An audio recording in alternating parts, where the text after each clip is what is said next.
Pernille has always been fascinated by people's growth and evolution, and that fascination has shaped her entire career. From leading diverse teams in the restaurant industry, where she helped passionate chefs and waiters develop their leadership skills and business understanding, to orchestrating collaboration in the networking industry with colleagues who were often more experienced and senior than herself. She has always been drawn to the space where people stretch, mature, and discover what they are really truly capable of. That's right. Today, she runs her own company, consulting and coaching individuals and organizations through what she calls the space between the two chapters. That moment in professional life when one phase is ending and the next has not quite taken shape yet. She works with people navigating second careers and encore careers, facilitates leadership networks, and regularly speaks on life phases, leading age, diversity, and the value of maturity in the workplace, because she firmly believes that an aging society is not a problem to solve, but an opportunity to embrace. Pernille was part of my 50 Women Over 50 photo project, and when we sat down together in the studio that day, I realized quite quickly that she didn't just have a lot of knowledge about this season of women's lives, but she had a passion for it. And that was impossible to miss. Her eyes literally sparkled when she talked about it. And that was the moment when I knew these conversations were too meaningful to only happen in the studio. I had to find a way to share them with all of you. What I find especially compelling about her is that she doesn't see transitions as losses. She sees them as invitations to reflect consciously and courageously on what the next chapter of your professional and personal life could contain and how to make it happen. When she's not doing any of that, I found out that you will find her pulling fresh fish from the water of a flat rock in the evening sun, which honestly tells you everything you need to know about how amazing she is. I'm very happy to have you here. Welcome, Pernille. Thank you, Pernille. Thank you. I've been looking forward to. Yes, we tried to have this conversation at, when we did the exhibition, and you sadly couldn't make it. But I've been looking forward to have a little chat with you and share it with people. Yeah, I was in India. I was held back because of the war in the Middle East. Yeah, so sad. Life has this tendency of putting us to the edge so many times. Mm-hmm. And something I want to start talking about with you is this, life is evolution always. Mm-hmm. And we try to fake it. It's not. We try to keep it the same over and over for some reason, because it doesn't exist. It's evolution. But when we talked for the project, you had a concept that I had never thought about it. And it's different phases, and it can happen any time in life, more or less. It can move. Even my life is like that, because when I met you, I was recently married. I'd never married before. So probably I was having these problems of, or challenges of a 20-year-old or 25-year-old or something at 50. So it made a, light bulb moment of saying, of course, it's a life phase that it doesn't matter how old are you, it will affect you or impact you in the same way. Yeah. And that was so interesting. Can you tell us more about how you see or how do you start talking about these life phases? Mm-hmm. See, a life phase can be short. It can be, maybe it only lasts 1 month. Okay. The month where you have to drive your spouse for chemotherapy. Okay. Or a life phase can be long. The time you have kids home, or even a lifetime. Yeah. But they changes all the time, and every life phase demands or have different needs, different values, different requirements. Mm-hmm. So you have to change, because it's not that you change, but the phase that you are in puts on different requirements to you.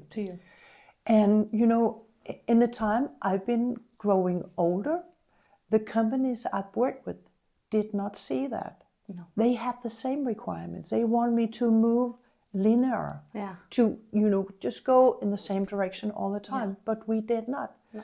So, sometimes in life we've been very stressed, doing the same job and having 2, 3 small kids, maybe divorces, families, whatever we had in our private lives. Yeah. But we could not talk about that on job.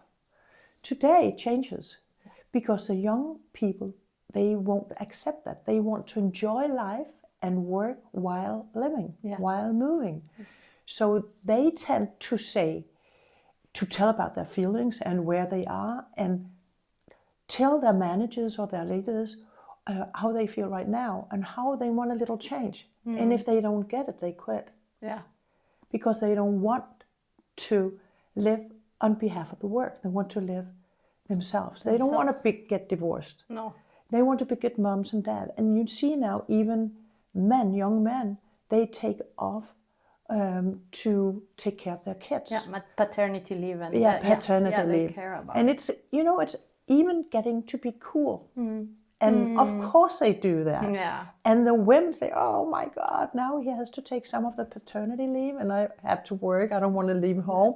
But, it changes that. And the older people, those above 50, they follow the younger ones. So they tend now to make themselves clear of what their next life phase is and to plan ahead. Yeah. Yeah. So that's how it functions. It is very interesting. And I think a little change, and from something you wrote today in social media, I read it and I thought it's slowly changing into we are also paying attention to what the young people have to teach us. Yeah. Because for generations before, that didn't happen. No. It was always the older you are, the smarter you're supposed to be, and then you can pass along knowledge. And of course you do, because you have experience and many other things. But they know more about technology. That's the first one. And technology is everywhere in our lives. But also they are thinking different things, and it's very valuable. And previous generations, they had to start like a revolution kind of thing. And now it's permeating in a different way. I think knowledge goes more back and forth slowly. I don't think it's a fast progression of things, but I think that's very interesting. Yeah, young people know something very valuable, but older people do too. So in conversation, they can learn from each other. Yeah. So as you say, younger people, they learn, or they know a lot about digitalization and the whole new AI framework, and they know how to live life in phases because they do it, and they know how to enjoy life while living it. Yeah. And older people, they know something about how to manage different people in teams, because you're always surrounded by idiots. Yeah. And they know how to tackle that without being stressed. Yes. Older people have not the same amount of stress feeling as the younger have. Yeah. And also older are able to tell them about the mistakes they did along the way. Yeah. And pass it on to the younger ones, because they think they know everything. Yeah, but you don't until you're out there. I mean, do you remember when you were 42? Yeah. You had another perspective. Absolutely. Than now. Yeah, and 30. And 30, and 20. Yeah, you had and of course, luckily. Yeah, because you learn, and also that gives you a lot of power, like to keep going when you're younger. Yeah. But when you're older, it's like I've been there. It's not that big a deal, or this is a big deal. Let's focus on that, or whatever. You're better at deciding what deserves your attention and what not. I don't know about Mexico, but it is very national, culturally designed. In Denmark, we tend to really admire the young. Okay. This is a young-oriented society. So we think the young people are the smartest. Okay. The young people are in the fashion magazines. The young people are the faces of makeup artists. The young people get the cool artist roles, on theater plays and in movies. Okay. It's different in India, for example. Yeah. in India, my older son just married to an Indian woman, and in India, they obey the older The older.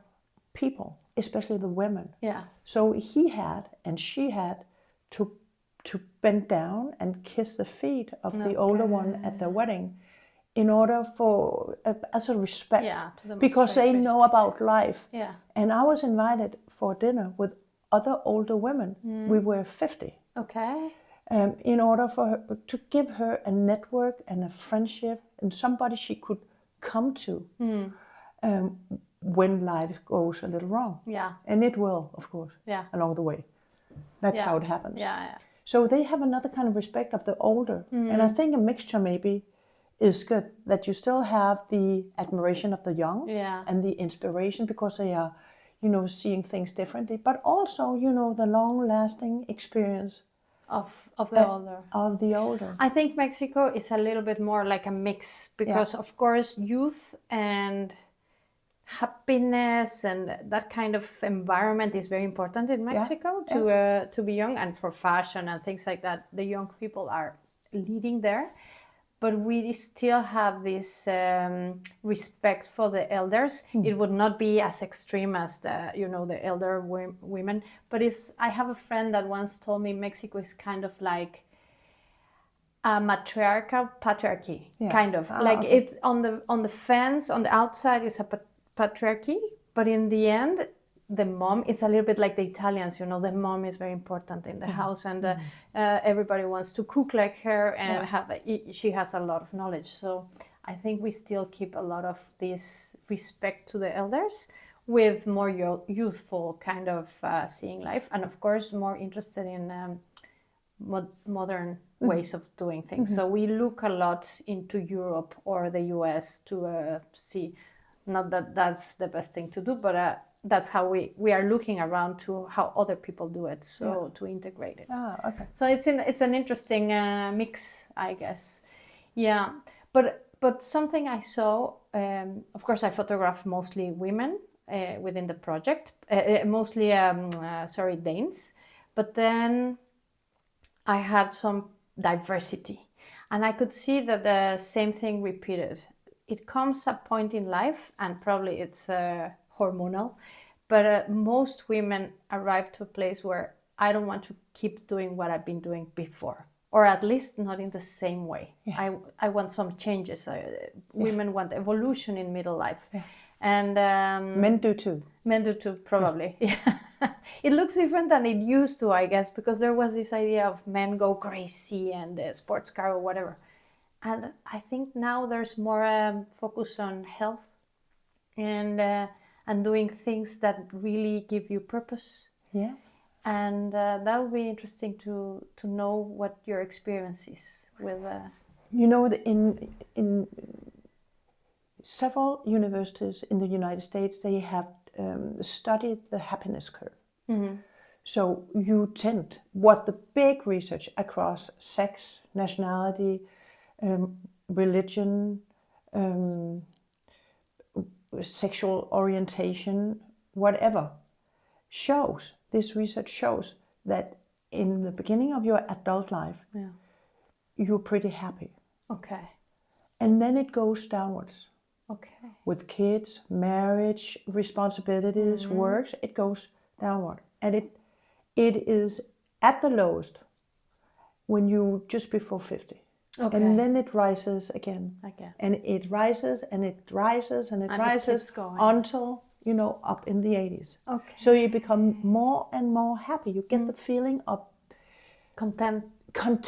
Okay. Yeah. It's not that you are all, excited all the time dancing. No. But the overall content you feel grows. With age after 48. And it's a very big study, so you will find people that don't follow the curve. Yeah, but on an overall curve, that is how it is. So when you are just before 50, very many people tend to think, is this it? Yeah.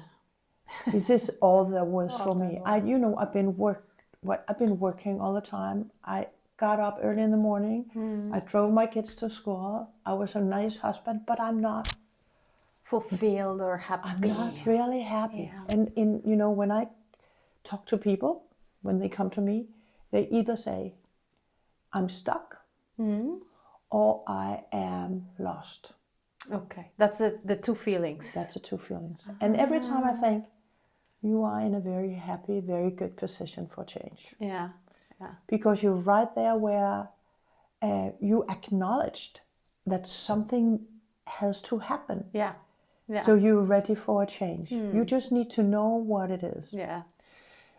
So right in that position, and for some people, they already, think about it when they're 32, and for other people, it's when they're 36. So Yeah. 62 or whatever it is, depends on, or maybe they do it several times in their lives. So they are ready for a change, and they feel lost. Yeah. But actually, they're just in a transition period, as they say, as you say. Yeah. So what every good coach will do at that time in a person's life is not to rush through the transition, but to kind of stay there and talk about that, feel it, and then talk about, okay, what is it that you do not want to do anymore, and what is it that you want to have more of? Yeah. So it's kind of, plan ahead, and you have to give up something, because you cannot do everything at the same time. No. Yeah. You have to give up something in the past to get more time or energy or focus in the present and in the future. And in the future. But you just have to find out what it is. And for most people, it's really hard to give up. Yeah. I talk to many people who get fired from their job, and they use some time to be angry at the company they got fired from, even though they are tired of it. Yeah. It takes 1, 2, 3 conversations before they're rid of it, because it's behind them. Before it's history. Yeah. And then they're ready to say or think about, okay, so what did I learn from it? Yeah. Do I want to put on top of that learning in my next stage of life? Do I want to do something new, or do I want to do the same thing in another surrounding? Yeah. Go back to that I liked, so I want to keep doing it, or actually I don't really. Yeah, and I guess it's like the name of these videos, reframing how we see those periods of transition, because they are uncomfortable, and of course we don't like it, and we wish we knew what's coming, but that's where we grow, right? That's where we learn. And also you see people, you see the manager become a consultant. You see a specialist start his own company. Yeah. Or you see, a human resource leader become a coach or something like that. So they kind of, turn what they were very good at, their speciality, in a new way. In a new way. How to create value. Yeah, and in Denmark, maybe it's different in Mexico, but in Denmark, when you go out for dinner party, the first question you asked is, what do you do? What do you do for work? Yeah. And, if you cannot say, oh, I'm a key account manager at Danske Bank, what should you then say? Can you say, I'm lost in transition? I'm just between two life phases. No, I don't really know what I do, but I'm trying to figure it out. I have my own little company. Maybe you're afraid of them, the other people thinking, oh, he cannot find a job, as if it was the only thing that was valuable. Interesting from you. Actually, that happened to me when I came here, because of course you cannot work in the beginning because of visa and whatever.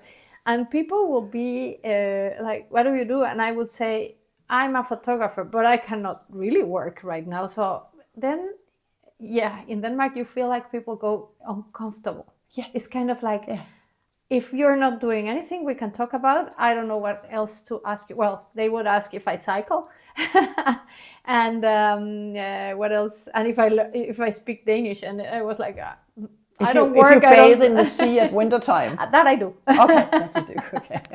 That I do. So that's what I can tell people, because it is it's a society that puts a lot of value into what you work. It is. And actually you can see it when you apply for a residency permit or whatever. Yeah. They will expect that you give information about what you're planning to do and work-wise. Yeah. It's not the same everywhere, because in other places like in Mexico, you still, at least as a woman, but anybody could potentially choose to be the person that stays at home, and it's a lot of value in family. So then if you choose that for whatever reason, it will be okay.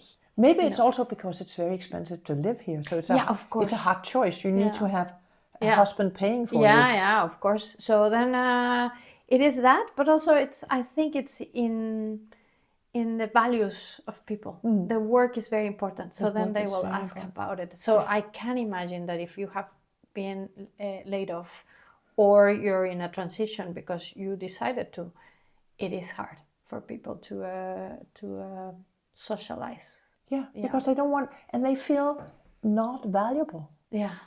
And you know, when I talk to these people getting fired, they've been working all life. Now they're 55. They have 3 months without work. Yeah.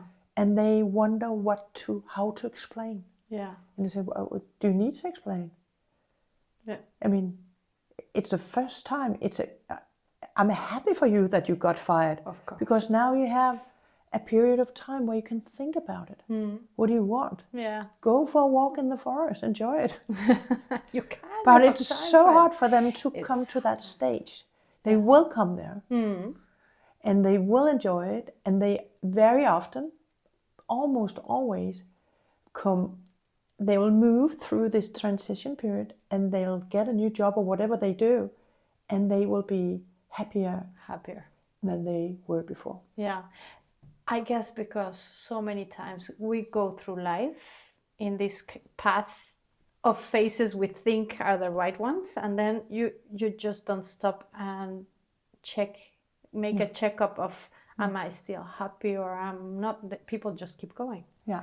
Right? And I can imagine more in people in corporate environments, no? Yeah. Because creatives, you have to stop life stops you more often. I remember when I was in this company where Hanne Høg was working with me. Yeah. And we were sitting in this leadership group. We were probably 7, I think. And we met every Tuesday, and my leader, who was same age as I am, maybe a little younger actually, he kept on, making us compete with each other. Like, how many members did you get in this week in comparison to my colleague? And I was sitting there and I said, I don't really care. And I've been very competitive as young. Yeah. But it kind of, left me. I was interested in the meaning of the company, the meaning of networking, the meaning of meeting other professionals and, talking to them about things I couldn't talk to anybody in my own company, that whole network thing. But if there were, 2 coming in this week or 2 getting out, it was too short of a period of time for me to be interested in. And one day I thought, I quit. I don't care. I don't care. I can imagine that. He has to get somebody who really think that's, the nerve. Yeah. The challenge is interesting just for the challenge, not for the, what does that mean? Yeah, exactly. Who are we helping? Nothing of that. So on my way home, I called my good girlfriend of me and I said, I quit. And she said, what did you do? You don't have another job? Are you insane? Yeah. And I thought, maybe I am. But, I'm nice and I'm clever. I should get another job. And I tried. I applied for 10. And every time I was so, what can I say? I was, I thought, they will hire me. Maybe they don't know that they needed me. They'll call me in 2 minutes. Yeah. But nobody called. I was so, So I got really disappointed. And the 10th application I made, I sent away, at 11 at night, just before I went to bed. Okay. And in the morning, the very next morning, you had a message. I had a message. I didn't get the job. And I thought, I can't have anybody sit through the night while I was sleeping, reading my application. Yeah, and saying no on top of that. Oh my God. I thought, what is happening here? And I found out that when you have to apply for a job digitally, you have to fill out what sex you are, what nationality you are, and your age. And I thought, okay, they don't want a female age 55 from Denmark. Yeah. They maybe want a man from Denmark 42. Yeah. So they just put all those applications out without even reading who you are, your experience, what you bring to the table. Was a computer. Nothing. Yeah. And I got so insanely furious. So I sat with, in my nightgown on the couch, and I wrote what they call a chronique, an article for it was for a newspaper, and Berlingske called me. They wanted to publish it in the newspaper with a big photo of mine. And the next day, 100 people have written me, or within the next week, I think, have say, okay, 10 applications, nothing. I tried 100, and or if you start something, on this, I want to be part of it. And very many people have the same feeling. I didn't know that. Yeah. So I found out this was my platform for a new beginning. Incredible, right? Incredible. And I didn't see it before that time, because I could now see that people are getting older, and how come they cannot get a job? Yeah. And at the same time, retirement age is risen. Going higher. Yeah. So what do they expect people to be doing if they cannot get a job, or they are so scared of not being able to get a job, so they just stay? Yeah. But since then, a lot of things has happened. Though. Yeah. Since then, research has shown that people, some people, it doesn't matter what age they have, need flexibility. And in Denmark, many people really like those who have the ability to work home. Yeah. They like that. Yeah. They want flexibility. They want, by age, you want something that is meaningful, where you see a progression of yourself, and where you can plan your life yourself. Yeah. So that rises with age. Okay. You enjoy not having kids. The time is your own. You don't have to be home at a certain time. Yeah. You kind of like that. Yeah. You want to work. You can work now from wherever. Yeah. Some people can. Yeah. Depending on the job, yes. Depending on the job. I mean, if you're a chef, you can't. But no. So it has changed. So now we only miss the companies, because the companies still think that you have to work with the same job from 8 to 4. Yeah. And the employees, they don't want to do that. They want to do that sometimes, but not all the time. Yeah, because we miss the social component, I guess. Everybody needs to see the colleagues and have a little bit, but it's not as important. I was with a friend, a woman, last week, and she was saying, this Fridays beer or Fridays thing, I don't care. I don't drink. I'm 55. I want to, on Friday, I want to go early at home. But if you don't do it, they feel like I'm not social, or I'm not into the group or whatever.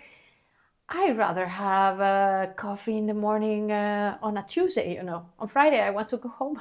I totally understand. I totally understand. If you are 25, of course, it's a free beer on Friday before you go out. Probably it's a super cool idea, but at 55 is something else. You don't really care. You don't really care. Yeah. So they have to find other things to socialize. And some companies do that. Yeah. They do yoga Tuesday morning, or nature is becoming a bigger part. They go for a walk in a park, in a woods, or something. At their lunch break. Okay. And, they do different things. Yeah. So they are evolving. Yeah, they are evolving, but it's getting slow. And when it is slow, they draw the picture of older people being not suitable for a job. And it's not that they are not suitable, they just want to work differently. Yeah. Because, I gave a keynote the other day, because it's also about leadership. I gave a keynote, and the woman right after me was a chef from all the, what do you call those, giving birth departments at Rigshospitalet. Okay. There was like 3. The one giving birth, the other one pre-birth. I have the word in Spanish. Pre-birth patients with very small babies, and she had 100 midwives. She employed midwives. Yeah. So at these 3 departments at Rigshospitalet, there were 140 employees, midwives, nurses, doctors, whatever. Yeah. And she found out that she had, because of their life phases, she had to manage to lead people differently Yeah. instead of equally, Okay. in order to get the whole thing going. Yeah. Because at hospitals, it has been always like that you work from 7 to 15 and from 15 to 23 and from 23 to 7. Yeah. In 3, a role of 3 times, yeah. So she had these 2 young women who just got divorced, and they had 2 small kids each. There was no way they could meet at 7 o'clock. No. So she would lose them if she said you have to. Yeah. So she told these two women, you can meet at 9. Just meet in at 9 for a time. When you get a new boyfriend or something happen, your kids are going over, we change it. Yeah. It's not forever, it's only for a time. For now. Yeah. Yeah. So other ones came out and say, we want to meet at 9 too. And she said, no, you cannot. I'm sorry. Yeah, we can manage 2. We cannot manage all of everybody. She had 10 midwives between 70 and 80. 70 and 80. Wow. And they were, capacities within giving birth. Yeah. They had been giving birth to handicapped, small, tall, they have big, all the experience, all the knowledge, everything. But there was one thing they didn't want, and that was a new digital system. Because they cannot. We're not in that area. No. We want to work. That's cool. Yeah. And we want to be, the experts. Yeah. And transferring knowledge to the younger ones. But we cannot, use that system. You have to get other people to do that, the younger one. We do not want to use time to learn that. No. We don't really care. Makes sense. And she said, okay, cool. And moreover, they said, we don't want to work Christmas nights and New Year's Eves because we have grandkids now. Yeah. We have 10 each. Yeah. We cannot that anymore. We did that. And they are in the point of, maybe this is the last one, so I don't want to miss it. Exactly. Yes. And she said, okay, that's cool. Yeah. And all the other ones said, well, we don't want to, work Christmases too, but you have to. Yeah. So, according to the life phases of she led them. Yeah. She was leading them differently. That's fantastic. Which was very cool because, in Denmark, you think that every rule is for everybody all the time. All the time. So you tend to hold, you want to hold tight on your desk place besides a window. Yeah. But you cannot hear with her. No. It changes all the time. Because the life phases changes all the time. That's so interesting. That is interesting, and that's really cool leadership. It requires, courage. Yeah, because also she's dealing with those specific careers or people that will never, ever, ever be replaced by technology. Yeah. Because you need people to care for other people. It is like that. It's not like a robot can come and tell you, you're ready to give birth to this baby. You need a midwife. That's right. But at Stanford University in the United States, they know, they made an institute on longevity. Because they know that so many more Americans will be so many more years older. So one way they can make them grow older happily is by maintaining their curiosity. Okay. Because if they are curious, they take care of themselves. So they ask them to do every 2-3 years, everybody, age 20, 30, 40, all the way up to 90, to create goals for yourself. Okay. A little plan. Yeah. What do you want to do within the next 2-3 years? Okay. And you do that every year or every time something happens in your life. If you get divorced, if you lose some close to you, if you turn sick or something. So you have to find out, what do I want to do within the next 2-3 years? Okay. Let's say you want to go to India. If you put that on your little note, India, you start seeing, commercials on the buses. Yeah. You start seeing a book on India. You suddenly meet people who have just been there. Yes. And somebody says, you should go, have you read this book about Kerala? This life story? And you know, it's law of attraction. Yeah. The more Yeah. you see, the more you get to know. And suddenly an opportunity comes and you are there. Yeah. You know why people are rich? Because they see money. They see money every day. Yeah. They wake up and they think about money. Yeah. And that's another law of attraction. You can think about India or money or whatever. Whatever you want. But if you're clear about your next goal in life, you will move towards that direction. You can see it and you keep moving. Yeah. Another of the conversations we already had, and it will come out this week, is with a woman that she started doing dinners with women to talk about money. Because she says, women, we don't talk about money. We are socialized in a way. Yeah. We don't do it. That's interesting. And then, of course, men have more money than women because they talk about money. Yeah, they talk about money all the time. All the time. So now she's doing these dinners where women sit different levels of, the ones that are starting and the ones that have a lot of knowledge or money. And let's talk about it. And then, of course, you have these environments where you can open and say, I don't know if I should change or buy a property or no, or should I invest in here or in that? And that gives you, then you come out inspired to do it. So it's the same with money, work, India, traveling, whatever. Whatever. Yeah, they call it law of attraction. Yeah. You know, the things you're attracted to, or you talk about. Where you put your attention, you get it. Yeah, get it. I really believe in that.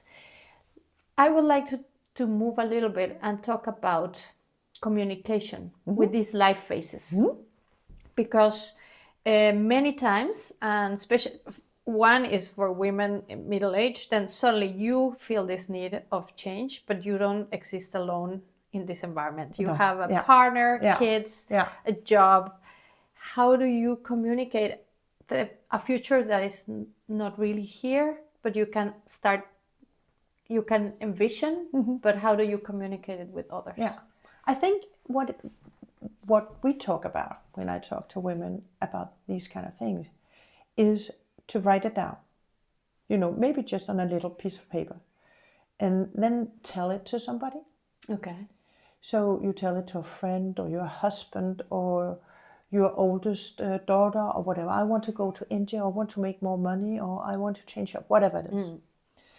And they will, of course, say something back. So they will say, have you thought about how do you consider this and this and that? And so you will start reflecting. You will start, forming. You start, drawing this whole picture. How is the direction? What can be met? What obstacles will there be? How do I encompass? If you want to go to India, I have to tell my family because maybe they want to go to France instead. And so, I have to kind of, start the appetite on India. Because it's far away, it's a longer flight time, it's very more strange, whatever. So I have to start pros and cons. I have to start pros and cons and discussing it. And then maybe you talk about it with a coach if it's more, deep inside, and it's hard for you to talk to your husband about it. So you get some ways of reflecting. And suddenly you say to your husband, you say it to your leader. And if you are some years in advance, it's easier for the other ones to come along. Okay. If you say, I want to go to India in August. Okay. I want to change job. I want to be, I have to go make a company on my own. I quit my job. Is it okay? I'll earn less for the next 10 years. What do you say? You have to plan ahead. Yeah. So other people can come along. And also because then you can come along. It takes a little time to get everything. Maybe you need a new education. Maybe you need to read some books or meet the right people before you process or progress in that plan. So it's saying it out loud to different people and then slowly putting things together, and not seeing everything as a goal, but is as a continuous progress. You're moving all the time. You're not going towards. I mean, when are you rich enough? Yeah. And when have you seen India? I mean, it's a bit. You can move on. It's a progress all the time. It's a progress. Yeah. But it makes me, as you were saying it, it makes me think that maybe people is scared sometimes of, will this affect, if I talk about it now when I don't have it clear, will it affect me? Like if you tell it to your manager and then they will be worried because maybe I will quit. Yeah. And then they get worried. So how do you communicate in a way that people think, okay, she's just exploring. We don't need to do anything about it yet, because also that's very scary, that then people will react in a way you don't want to. I think what you do is that you kind of define a want, something you feel like. So if you are working in the HR department, for example, you could tell your manager, I would like, in a couple of years, to have a more close relationship to the top management. I would like to progress or improve my coaching skills. So I would like to be more a personal developer than, sitting in an Excel sheet. Yeah. Would that be possible, you think, within this frame? How do you see that progression, development take place? Yeah. Is that something, or am I all fault? Can you kind of, so you have a direction, but you still tell him that or her that you need their a little bit coordination, coordination. Yeah. Okay. Cooperation. Yeah. Because if you don't, then suddenly I guess you can no longer take whatever is happening, and then you say I quit or I divorce or and then it's another. That's another ball game. Yeah. And some, professions are very, they almost don't exist anymore. So they have to take new educations. Yeah. Like a photographer, for example, on a newspaper. Yeah. Living in northern Jutland. Yeah. Now, before he was taking only photographs. Now he's also putting up on social media. He's almost a little journalist. He does everything himself. Everything themselves. Yeah. So he might be needing some education in order to do so. I mean, is he able to write? Yeah. Everything has to evolve, and you have to be out there and get followers and whatever. Yeah. So if I were him, I would say to my newspaper editor, things are changing. How can I change along so you don't fire me? Yeah. I would like to be better to communicate in the written media in order to be better at the social media. Is that something we can talk about? Yeah. How can I be tomorrow also a good employee for you? Yeah. When we both know that things are changing. Yes. Yeah, and everything right now with, like we said, AI and social media, and the ball game is another thing. And the people that get and explore it, it is fun. Like these videos for me, it was a little bit scary. You see how that is a change for you? Yeah, no, completely. Yeah. And it's been so much fun actually learning, and of course now it's easier. I tried to explore video before, and it was some years ago it was really complicated. But now actually it takes time, but it's quite easy.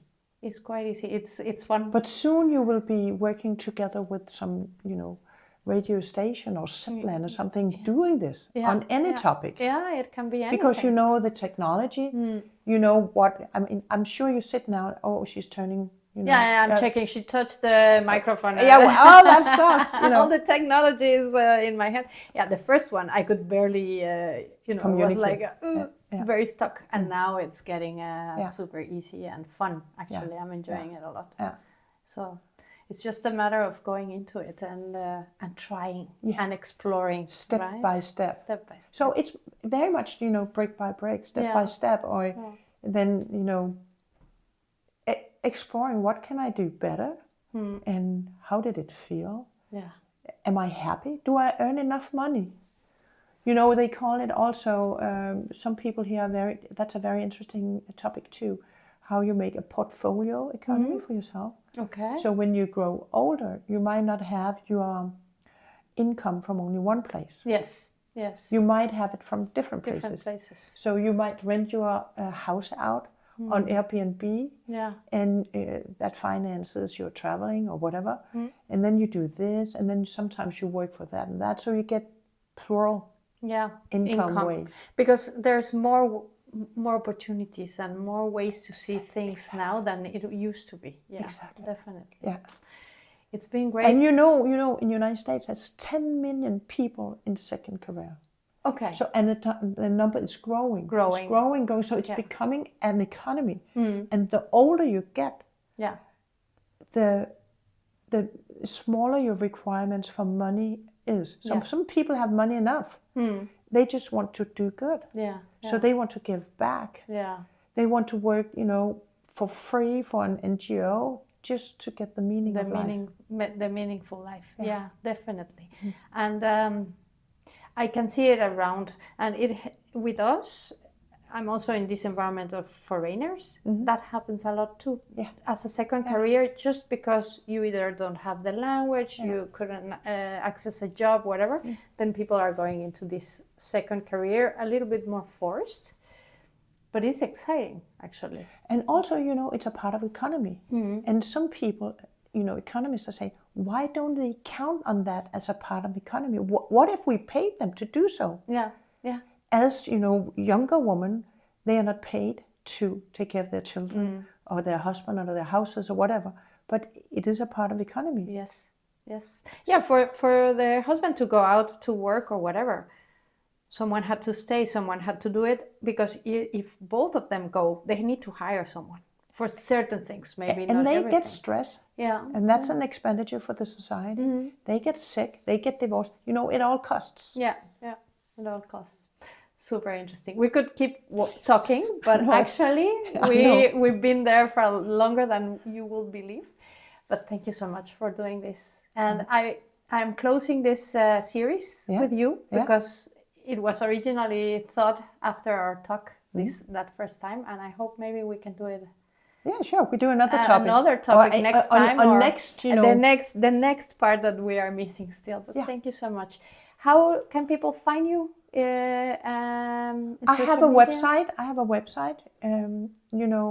With my name, .dk, pernillelutzow.dk, and I'm very active on LinkedIn, where I write, every week about topics between ages and how a life faces. And I do also keynotes on leading diversity and on second career. I'm just preparing a new keynote on that, which is exciting. I hope I can sell. You will. Yeah. We will sell it here. Second career. Thank you so much, Pernille, for today. Thank you for being here. Thank you. Bye. Bye. Bye-bye.